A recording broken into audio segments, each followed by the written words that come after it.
그래서 21절에 사도 베드로가 그 말씀을 그대로 인용해서 설교를 하는 본문입니다. 기억나시는지 모르겠어요.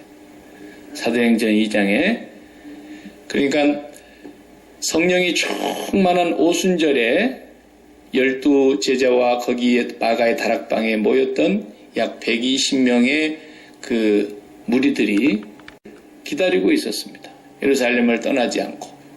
그런데 그 가운데 정말 약속하신 성령을 하나님께서 보내셨습니다.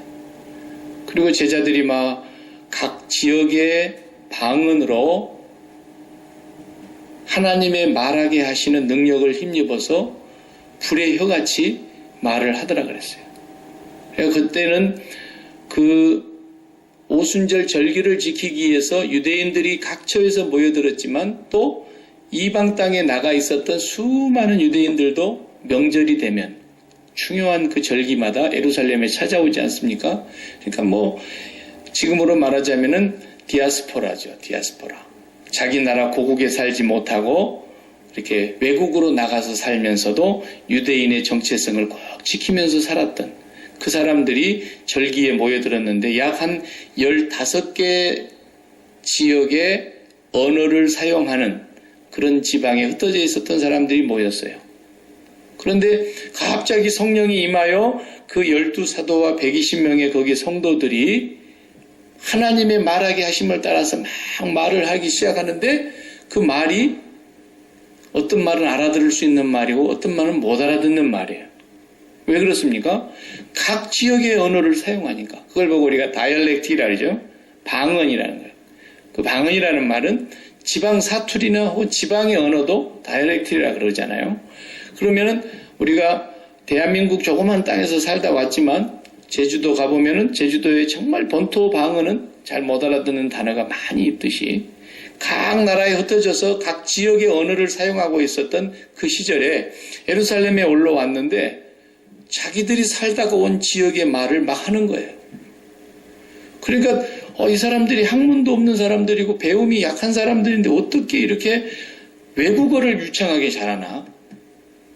깜짝 놀랐어요.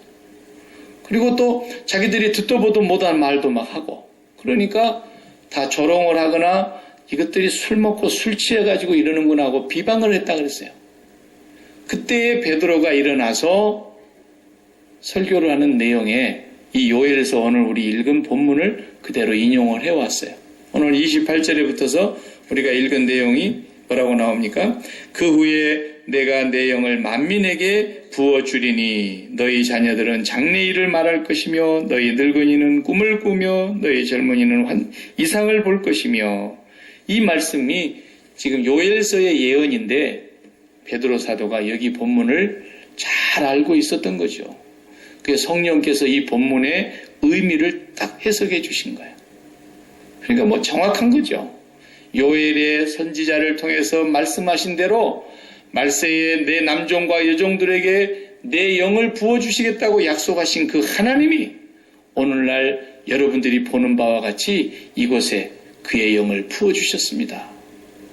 설교를 쫙 하는 거예요. 이 본문이 그래서 중요합니다. 한참 설교를 하는 중에 그 듣고 있었던 유대인들의 반응이 나타나지 않았습니까? 형제들아 그러면 우리가 어찌할꼬 그랬어요. 그 사람들이 이제 탄식하는 소리가 나오기 시작한 거예요. 무슨 얘기를 했길래? 예수 그리스도를 십자가에 못 박아 죽이고 예수 그리스도를 믿지 않고 받아들이지 않았던 우리와 우리 조상들의 죄를 지금 지적하고 있었습니다. 예수 그리스도를 하나님이 보내신 구원자요 메사야 독생자 구원자를 너희가 받아들이지도 믿지도 아니하고 하나님이 보내신 자를 도리어 죄 없는 자를 십자가에 못 박아 죽인 죄가 얼마나 큰 줄 아느냐. 한참 베드로가 설교를 하는데 사람들이 우리가 어떻게 해야 되겠느냐고 탄식하는 소리를 하니까 그때 하신 말씀이 사도행전 2장 38절이에요. 사도행전 2장 38절을 제가 읽어보겠어요. 너희가 회개하여 각각 예수 그리스도의 이름으로 세례를 받고 죄 사함을 받으라. 그리하면 성령을 선물로 받으리라. 이렇게 말했어요.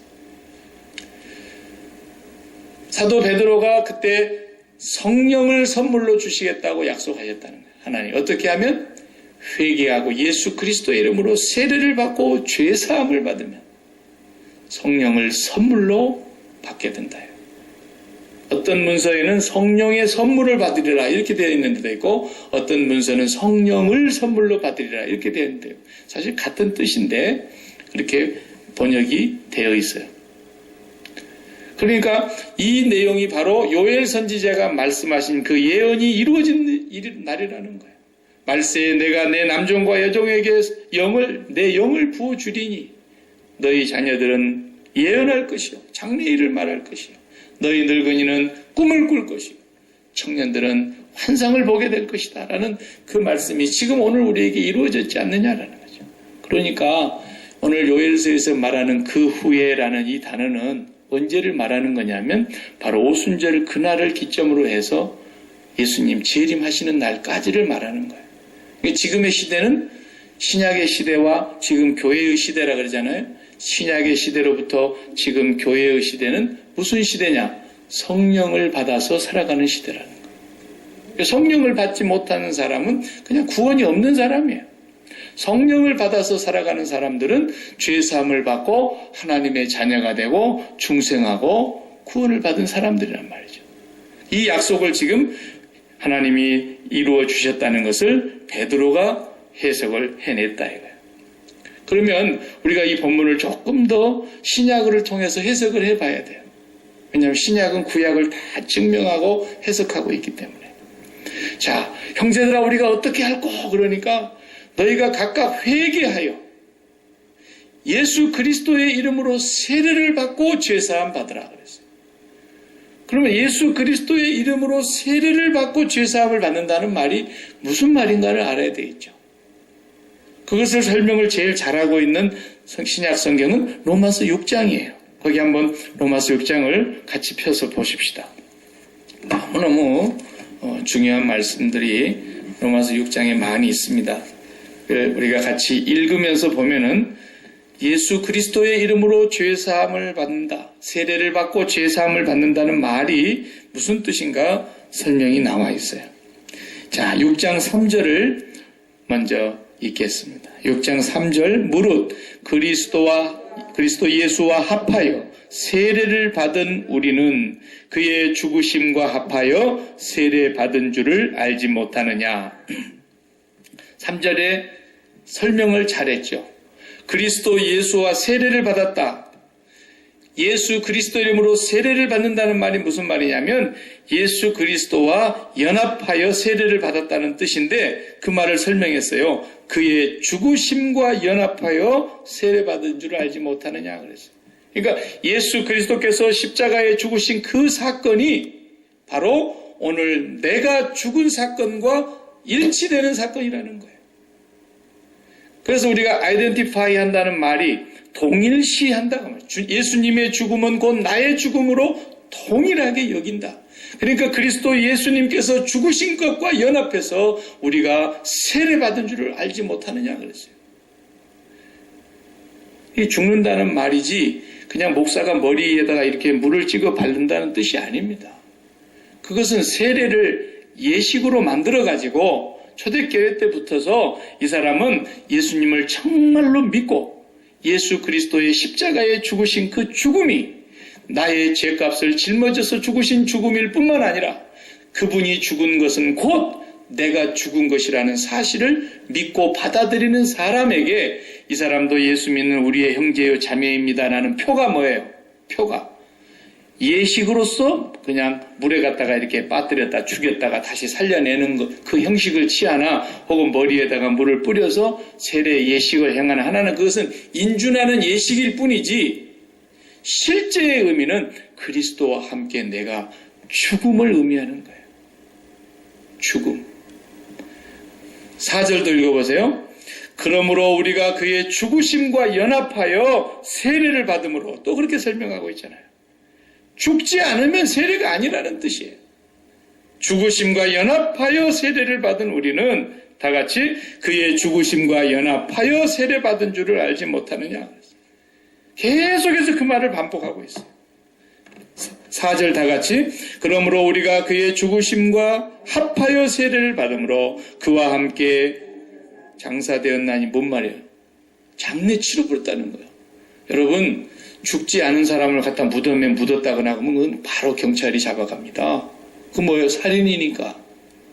반드시 의사가 여러 명이 사인을 되지 않습니까? 그래서 이분은 확실히 몇 월 며칠 날 무슨 병으로 어느 병원에서 몇 시에 죽었습니다라고 의사가 확인하고 사인을 한 다음에 장례식장으로 운반하는 거예요. 그리스도와 함께 어떻게 되죠? 장사 지냈다는, 함께 무덤에 들어간 사람과 똑같이 됐다라는 거예요. 이게 세례라는 말이에요. 계속해서 읽어보세요. 이는 아버지의 영광으로 말미암아 그리스도를 죽은 자 가운데서 살리심과 같이 우리로 또한 새 생명 가운데서 행하게 하려 함이라. 아멘. 그리스도가 죽었고 끝나지 않았잖아요. 죽었기 때문에 다시 살아나신 거 아닙니까? 그래서 우리도 반드시 그리스도와 함께 죽었다면 다시 그리스도와 함께 새 생명으로 우리가 살아나게 하시려고 그랬다는 거예요. 5절도 읽어보겠어요. 만일 우리가 그의 죽으심과 같은 모양으로 연합한 자가 되었으면, 보세요. 그의 죽으심과 똑같은 모양으로 연합해야 됩니다. 예수님이 반드시 죽었다면 우리도 죽었다라는 거예요. 죽음으로 똑같은 모양으로 연합한 자가 되었으면 어떻게 된다고요? 또한 그의 부활과 같은 모양으로 연합한 자도 되리라. 진짜 죽었다면 우리는 진짜 부활할 것입니다. 이미 부활의 생명을 우리 안에 주셨기 때문입니다. 6절도 또 보겠어요. 우리가 알거니와 그랬어요. 우리가 믿는 바가 아니라 우리가 알거니와 우리의 옛사람이 예수와 함께 십자가에 못 박힌 것은 죄의 몸이 죽어 다시는 우리가 죄에게 종노릇하지 아니하려 함이니 이는 죽은 자가 죄에서 벗어나 의롭다 하심을 얻었습니다. 만일 우리가 그리스도와 함께 죽었으면 또한 그와 함께 살 줄을 믿노니. 왜 이렇게 죽었다는 말이 많이 나옵니까? 세례는 반드시 죽어야 되는 것입니다. 이게 죽지 않고는 세례가 될 수 없다는 것을 지금 사도 바울이 이렇게 여러 차례를 강조하고 있는 거예요. 10절로 또 읽어보세요. 그가 죽으심은 죄에 대하여 단번에 죽으심이요 그가 살아계심은 하나님께 대하여 살아계심이니 이와 같이 너희도 너희 자신을 죄에 대하여는 죽은 자요 그리스도 예수 안에서 하나님께 대하여는 살아있는 자로 여길지어다. 아멘. 계속 죽음과 삶을 반복해서 설명하는데 제가 부활을 얘기하지 않고 죽어야 된다는 걸 계속해서 강조하는 이유는 죽지 않은 사람을 보고 누가 부활했다 그럽니까? 다시 깨어났다 그러지. 의식을 잃고 잠시 죽은 자처럼 되어 있었는데 죽지는 않았고 그러나 의식이 다시 회복이 돼서 깨어났다 그러죠. 부활했다는 말은 안 해요. 누구를 보고 부활했다 그럽니까? 분명히 죽었는데 살아난 사람을 부활했다 그래요. 예수 그리스도와 함께 반드시 십자가에 못 박혀 죽었으면, 그래서 그분의 죽음이 나의 죽음과 연합되었으면 내가 죽은 것이고 그리스도께서 반드시 부활하셨던 것처럼 나도 그분과 연합하여 또한 부활하리라. 이게 세례라는 뜻을 계속 다른 방법으로 여러 차례 설명하고 있는 거예요. 자, 왜 제가 이걸 강조하느냐 하면 구원이 뭔가를 정확하게 우리가 알아야 되기 때문에 그래요. 구원이 뭡니까? 구원은 자기 힘으로는 도저히 빠져나올 수 없어요. 그대로 놔두면 죽어요. 그런 상황에 놓여있는 자를 제3자가 건져내는 것, 거기서 끄집어 올리는 걸 구원이라 그래요. 불이 났는데 빠져나올 길이 없어요. 그래서 소방대원들이 와가지고 한쪽 벽을 그냥 폭파시켜가지고 그쪽에 불길을 잡고서는 그리로 뚫고 들어가서 사람을 가서 구출해 나왔어요. 그렇지 않으면 연기에 질식되거든요. 다 죽을 뻔했는데 그걸 구원이라 그래요. 수영을 못하거나 물에 휩쓸려서 떠내려가던 사람 그대로 놔두면 분명히 죽었을 텐데 그 사람을 소방대원이나 어떤 옆에 있는 사람이 밧줄이나 무슨 나무 작대기라도 던져가지고 건져낸 사람, 이걸 보고 구원이라는 거예요. 구원. 어딘가에 빠져있다라는 뜻이죠. 도저히 살아나올 수 없는 형편에. 그러면 그 도저히 빠져나올 수 없는 형편에 거기에 놓여있는 것을 보고 우리는 뭐라 그래요? 죄악에 빠졌다 그러죠. 죄에 빠져있는 사람, 죄를 도대체 이길 수가 없는 사람, 죄악에 빠져서 죽을 수밖에 없는 사람을 이제 건져냈을 때 우리는 구원받았다 그래요. 그러면 이제 또 죄가 뭔가를 알아야 될 거 아니에요. 구원이라는 뜻이 그런 뜻이라면 죄라는 말은 무슨 말이냐, 죄. 요즘 우리 한국의 그 선수들이 그 아마 브라질 올림픽에 가가지고 벌써 금메달을 몇 사람이 땄는데 가장 먼저 금메달 소식을 준 사람들이 남자 여자 양궁팀이더라고. 활 쏘는 사람들. 남자 단체전도 금메달, 여자 단체전은 8회 연속, 올림픽 8회 연속 금메달. 대단하죠 뭐. 을지문덕 장군, 강감창 장군, 이순신 장군, 권율 장군, 뭐 우리나라는 워낙에 장군들이 활을 잘 쏘가지고 외놈들을 다 물리친 나라니까 얼마나 활을 잘 쏘는지. 그 보면은 활 쏘는 거 이렇게 한 번씩 뉴스에 보면은 이렇게 관역이 있고 동그라미가 이렇게 그려져 있는데 맨 가운데 동그라미 안에 맞추면 10점, 그 다음 9점, 8점, 7점 해가지고 맨 동그라미 바깥에 있는 동그라미를 맞추면 1점, 그리고 그 맨 바깥 동그라미까지도 못 맞추고 그냥 꽁잡으로 갔든지 그 원 밖에 맞추면 빵점. 그러되죠. 그러니까 이제 바람이 불거나 비가 오거나 할 수 없이 쏴야 되는 거예요. 연습할 때는 바람이 안 불었을 때도 있을 것이고 태풍이 부는 데서도 쐈을 거란 말이죠. 그러니까 그 훈련을 해가지고 쏘는데 세상에 그 가운데 10점에다 갖다 집어넣는데 정말 거의 신기에 가깝다고 할 정도로 말이죠. 네? 잘 쐈어요.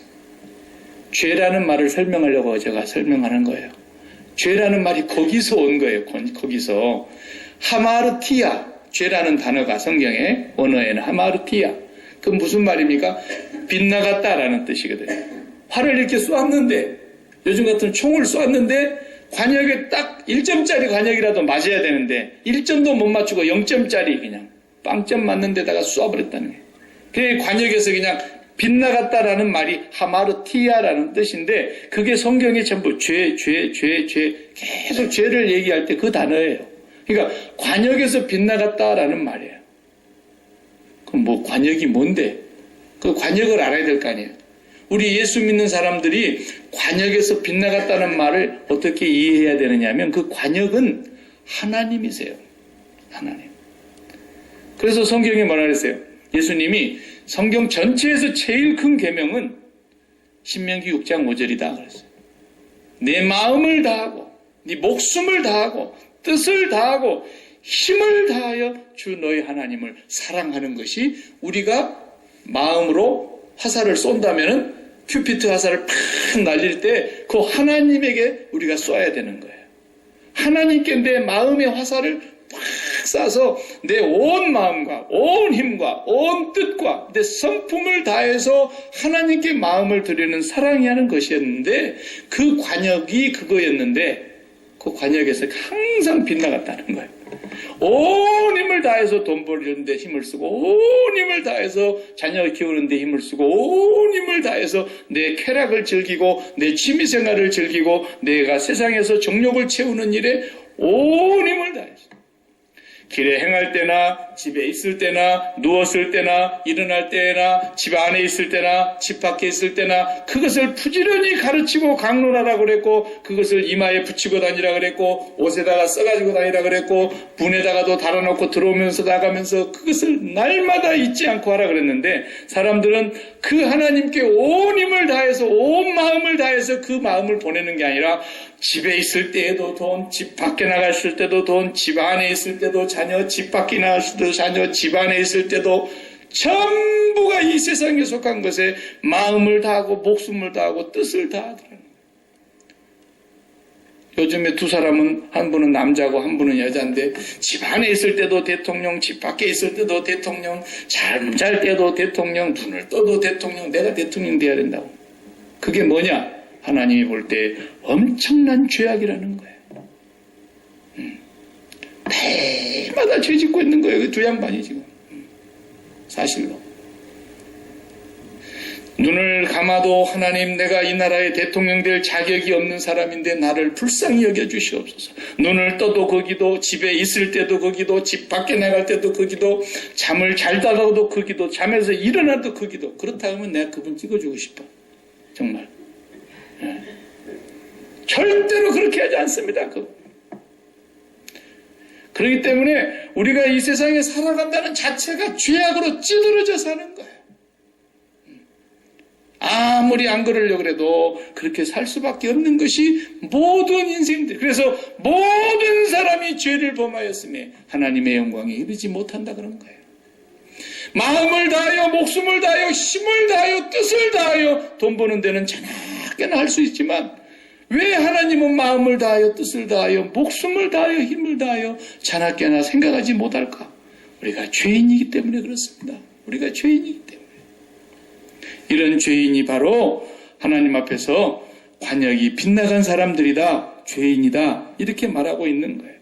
사도 요한은 요한일서 5장 2장 15절에서 이렇게 말씀했습니다. 누구든지 이 세상이나 세상에 있는 것들을 사랑하지 말라. 세상을 사랑하는 자는 누구든지 아버지의 사랑이 그 속에 있지 아니하니 이는 세상에 있는 모든 것이 육신의 정욕과 안목의 정욕과 이생의 자랑이니 다 아버지께로부터 온 것이 아니요 이 세상으로부터 마귀로부터 온 것이라는 거예요. 그런데도 사람들은 이 세상에 속한 것을 그토록 사랑하고 그토록 사랑하지만 하나님 아버지께 마음을 다하고 목숨을 다하고 성품과 뜻을 다해서 마음의 사랑을 보내는 사람은 없더라 이거예요.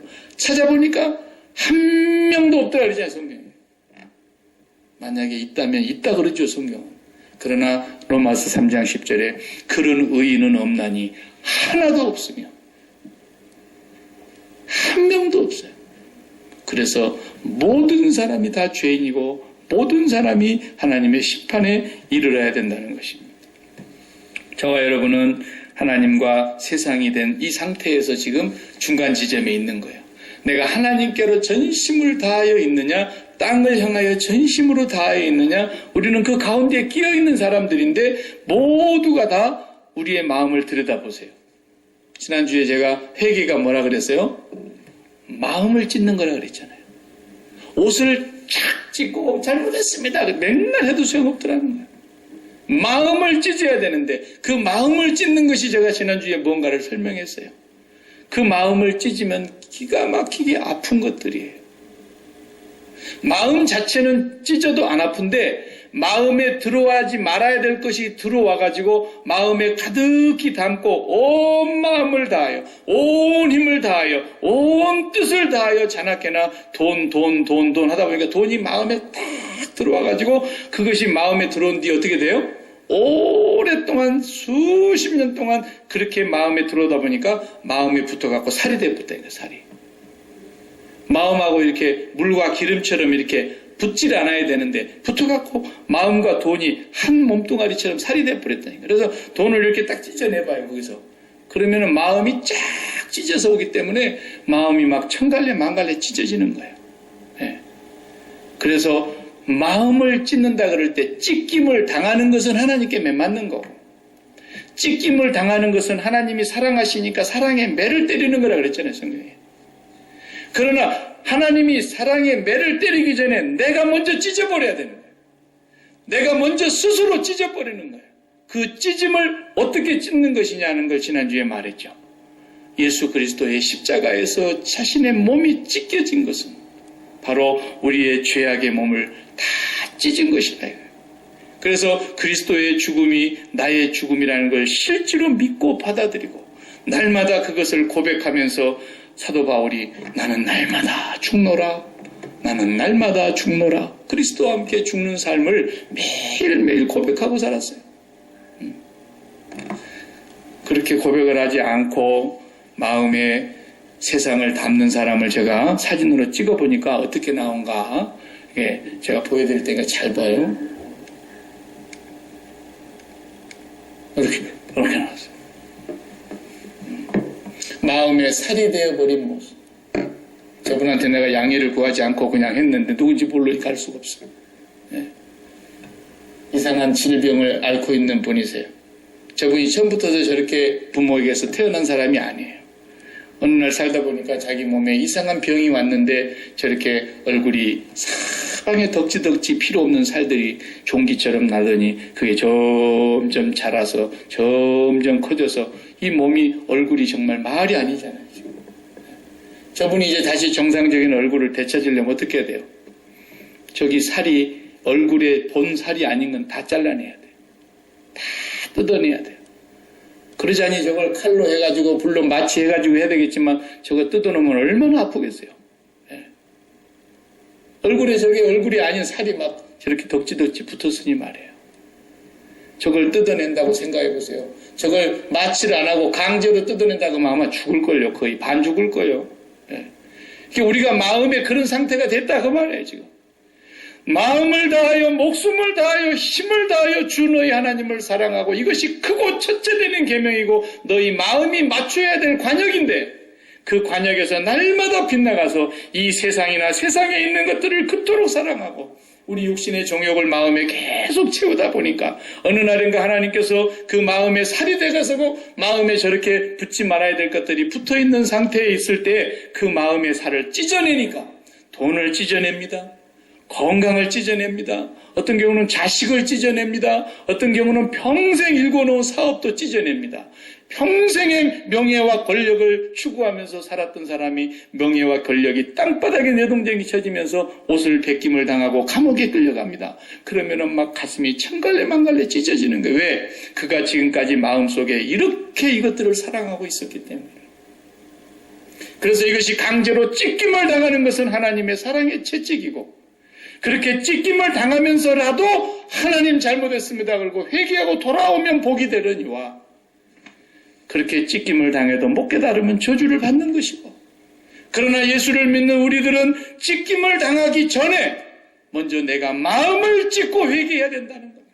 그 마음을 찢는 회개가 바로 주님의 십자가의 죽음을 나의 죽음으로 주님의 십자가의 죽으심의 그 복음의 얘기를 들었을 때마다 그게 교리가 아니라 그게 진짜 주님의 살과 피가 다 찢겨지고 다 쏟아질 때 우리의 죄가 우리의 모든 마음에 붙었던 덕지덕지 붙었던 그 마음에 잘못 사랑했던 그런 것들이 다 죽어야 된다는 사실 그리고 이미 죽은 자라고 하는 사실 매일 확인하는 거예요. 이것이 바로 뭐냐? 십자가의 생활화라는 거예요. 교리로 믿는 사람들은 절대로 안 되는 거예요. 이건. 그것을 누가 일으켜 주시느냐? 바로 하나님의 성령. 예수 그리스도의 십자가의 죽음이 나의 죽음이 되게 하고 예수 그리스도의 죽음이 나의 죽음과 동일시됨으로 말미암아 십자가에서 같이 죽었고 장사 지낸 바 되었어요. 아까 그랬잖아요. 장사 지냈다고 예수와 함께. 세상에 이렇게 마음에 엉뚱한 것을 담아놓고 마음에 살이 돼버린 것들이 다 이제는 십자가에서 죽음으로 말미암아. 그것을 예수님이 다른 표현으로 할 때 뭐라 그랬어요? 내가 세상에 화평을 주러 온 줄로 아냐? 웃기지 말어. 내가 검을 주러 온 거야. 왜? 십자가의 검으로 이 세상에 마음에 들어와 있는 덕지덕지 붙어있는 이 더러운 죄악의 살을 다 떼내야 되기 때문에. 그래서 아버지와 아들이, 시어머니와 며느리가, 아버지와 자식이 서로 원수되게 하려고, 불화하게 하려고 하셨다고 그랬어요.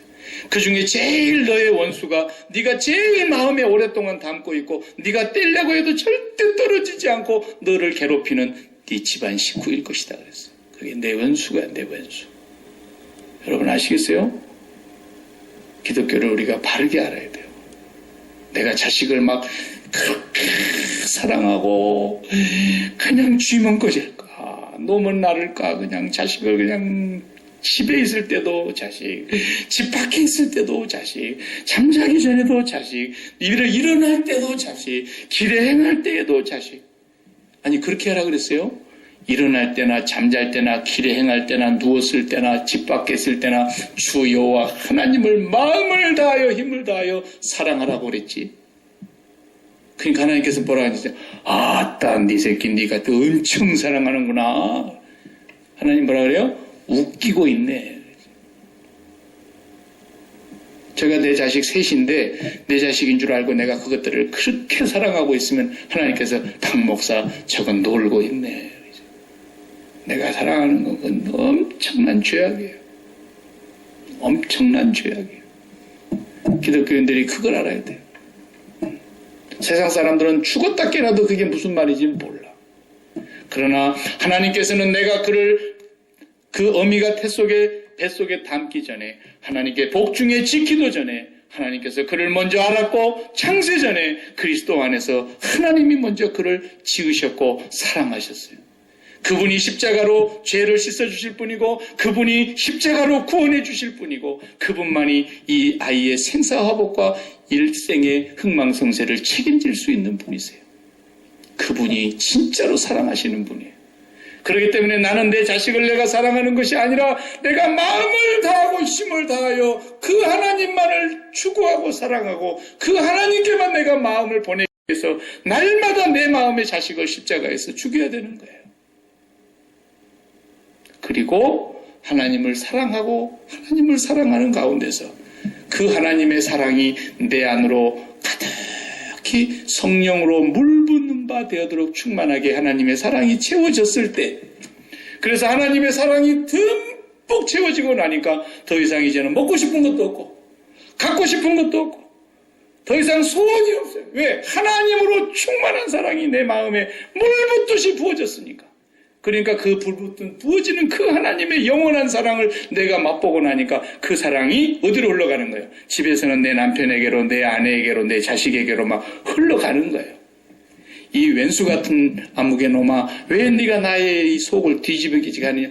그렇게 한다는 얘기는 무슨 말이에요? 지금 배가 고파갖고 저놈이 내 밥이어야 되는데 내가 아무리 씹어도 소화가 안 되고 아무리 먹으려 해도 내 맘대로 조정이 안 되고 내가 아무리 어떻게 만들어 보려고 해도 내 뜻대로 안 되니까 그 자식을 막 마음에 집어넣고 막 먹었다가 도로 토해놨다가 먹었다가 도로 토해놨다가 매번 그러고 있는 거예요. 그것은 자식을 사랑하는 것이 아니라 자식을 저주의 길로 보내는 거예요. 내가 하나님을 그토록 사랑하고 하나님의 사랑이 내 마음속에 물붓듯이 부은 바 되미니 그 사랑으로 말미암아 자식에게 흘러가니까 우리 어머니, 우리 아버지 이렇게 하나님의 사랑을 나에게 쏟아부어 주시는구나. 그러면서 부모님의 사랑을 보면서 누구를 만나는 거예요? 예수 그리스도의 사랑을 만나는 거예요. 이것만 자식 사랑인 겁니다. 그 외의 사랑은 다 죄 짓는 거예요. 수많은 기독교인들이 그걸 몰라요. 미안하지만. 나는 자식 하나를 예로 들었지만 거기다 돈도 마찬가지예요. 건강도 마찬가지예요. 명예도 마찬가지예요. 아무리 나에게 중요한 취미생활도 마찬가지예요. 그것을 내가 마음으로 사랑하면 저렇게 마음이 일그러져 버리는 거예요.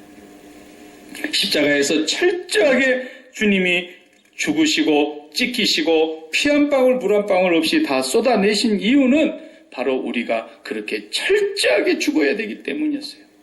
그런데 내가 그 죽음을 당하지 않고도 그 은혜를 누릴 수 있었던 것은 성령이 오셔서 우리의 죄를 깨닫게 하셨습니다.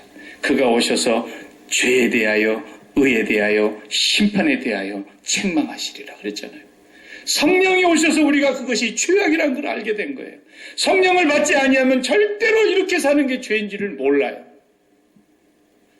성령을 받지 아니하는 사람들은 온 마음을 다하여 온 힘을 다하여 온 성품과 뜻을 다하여 자식을 마음에 담습니다. 돈을 마음에 담습니다. 자기 사업장을 마음에 담고 이 세상의 명예와 부귀 영화를 마음에 담습니다. 절대로 그게 나쁘다고 생각하지 않습니다. 당연한 줄 알고 있습니다. 왜? 성령을 받지 못했기 때문에. 그러나 성령을 받으면 마음에 하나님 외에 다른 것을 담기만 하면 그것이 마음에 살이 돼버려서 저렇게 돼버린다는 사실을 알게 되는 거예요. 우리는 그래서 한순간도 십자가를 생활하지 않고는 이 세상을 마음에서 떼낼 수가 없다니까요. 매일 내 마음에 아픔이 되고 상처가 되거들랑 오늘 또 주님이 이 상처를 십자가로 떼내라고 하시는구나. 그리고 또 죽었음을 고백하는 거예요. 그렇게 예수 믿고 지금까지 30년 믿었다 그래봐요. 그 사람 심장은요 분명히 세상의 딱지가 다 떨어집니다.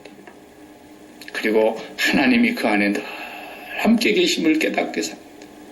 그래도 또 인간이 연약하기 때문에 또 넘어질 수가 있습니다. 그러나 우리는 십자가를 붙잡고 도로 일어서는 것입니다. 죽는 날까지 우리는 주님의 십자가를 떠날 수가 없는 사람들입니다. 날마다 살아계신 주님과 함께 연합함으로써 우리가 성령으로 말미암아 예수 그리스도와 함께 십자가의 세례를 받고 예수 그리스도와 함께 장례를 지는 바 되고 예수 그리스도와 함께 다시 부활하여 새 생명으로 살아갈 때 바로 이것이 하나님이 주시는 선물이라는 거예요. 선물. 오늘 본문에 보면은요, 또 뭐라 했습니까? 30절에 보세요. 30절에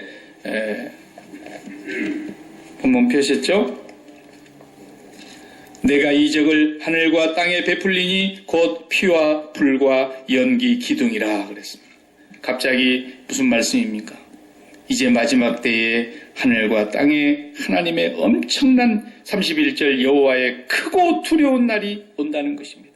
그걸 피와 불과 연기라고 말했습니다. 피와 불과 연기이 뭐겠어요? 피는 뭐겠습니까? 엄청난 죽음을 얘기하죠. 불이 뭐겠습니까? 하나님께서 마지막 날에 심판의 불로 온 세상을 불의 섬같이 살라버린다 그랬습니다.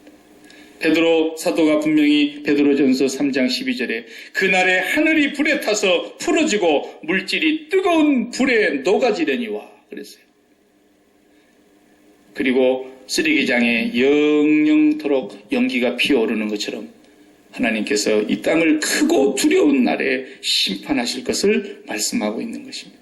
왜 이 말씀을 하시는 겁니까? 오늘날 교회의 시대에 살아가고 있는 우리가 성령을 받고 성령으로 말미암아 살지 아니하면 하나님의 심판의 날에 그 마음에 세상을 담고 있는 사람들은 그 마음이 세상과 짝이 되어서 세상에 빠져서 세상과 살이 되어버린 사람들은 반드시 피와 불과 연기와 같은 크고 두려운 날의 심판을 면하지 못할 것을 말씀하신 것입니다.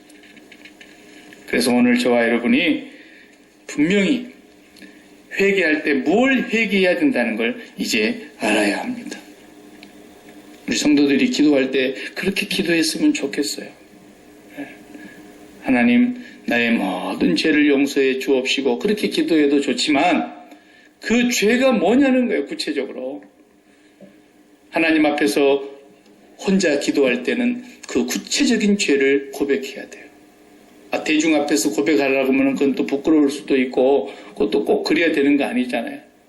그러니까 천주교는 또 신부한테 가서 고해성사를 하라 그러는데 그럴 필요도 없고 성경에 보면 그러라는 것이 없으니까 우리가 하나님 앞에 낱낱이 죄를 고백할 때에 하나님 내가 참깨나 내 마음속에서 하나님만 바라보고 하나님께만 내 마음에 큐피트 화살을 쏘아야 되고 하나님만 내 마음에 담아야 되는데 차나깨나 자식만 담고 있고 차나깨나 돈만 담고 있고 차나깨나 내 건강 문제나 담고 있고 차나깨나 내 모든 것 그런 것만 매일 담고 있습니다. 왜 그런 것은 차나깨나 담고 있는 능력이 되는데 왜 하나님을 담는 것은 차나깨나 안 될까요? 그러면서 하나님 앞에 회개 기도를 해야 된다고 말해요. 구체적으로. 두리뭉실하게 그냥 모든 죄를 용서해 주시옵시고 그러지 말고 구체적으로 하나님 앞에서 내 마음이 덕지덕지 살이 붙어있는 그런 세상을 십자가로 떼어내는 기도를 해야 된다. 나는 그리스도와 함께 죽은 자입니다. 나는 세상에 대해서 죽은 자입니다. 자식에 대해서 죽은 자입니다. 돈에 대해서도 죽은 자입니다. 내 건강 문제에 대해서도 죽은 자입니다. 기도해야 돼요. 그렇게 매일매일 하나님 앞에서 주님의 십자가 붙잡고 기도하는 사람들. 자, 마지막 절에 32절에 어떻게 될 것이라고 말씀하셨습니까? 32절을 다 같이 읽어보겠어요. 누구든지 여호와의 이름을 부르는 자는 구원을 얻으리니 이는 나 여호와의 말대로 시온산과 예루살렘에서 피할 자가 있을 것이며 남은 자 중에 나 여호와의 부름을 받을 자가 있을 것임이라. 아멘. 신약 성경의 말씀 그대로죠. 로마서 10장의 말씀이 바로 여기서 인용한 말씀입니다. 누구든지 주의 이름을 부르는 자는 구원을 얻으리니. 어디서? 여호와의 말대로 시온산과 예루살렘에서 구원을 받을 자가 있을 것이며 이 피와 불과 연기, 이 심판을 피하고 구원받을 자가 있다. 어디에서? 시온산 예루살렘에서. 같은 땅이에요. 시온이나 예루살렘이나. 그 예루살렘이 어디입니까? 성전이 있는 곳. 하나님 앞에 나아가서 전심으로 여호와를 부르는 그 성전. 그런데 그 성전을 예수님이 오셔서 어떻게 했어요? 너희가 이 성전을 헐어라, 내가 사흘 만에 다시 세우리니. 그러니까 그 말이 뭔 말인지를 못 알아듣고, 야, 이 성전을 36년 동안 지은 성전인데 네가 사흘 만에 다시 짓는다고? 이 건물인 줄 알았죠. 그러나 요한복음 2장을 보면은 나중에 예수님 부활하신 뒤에 제자들이 성경을 쓸 때 뭐라고 썼어요? 이는 자기 육체를 가리킴이라 그랬어요. 주님의 몸이 성전이에요. 주님의 십자가의 몸, 그 성전, 십자가의 죽음으로 사흘 만에 다시 부활하실 그 주님의 몸, 그 성전을 일컬어서 말하는 거예요. 그래서 날마다 우리가 주님의 십자가의 그 은혜를 붙잡고 주의 이름을 부르는 자, 날마다 주님의 십자가 붙잡고 내 마음에서 세상을 사랑했던 모든 것이 죽었음을 고백하며 전심으로 마음을 다하고 힘을 다하고 뜻을 다해서 주의 이름을 부르는 자, 주의 이름에게 내 마음을 보내는 자, 우리가 그렇게 살아야 된다는 거예요. 그렇게 살아야 돼요.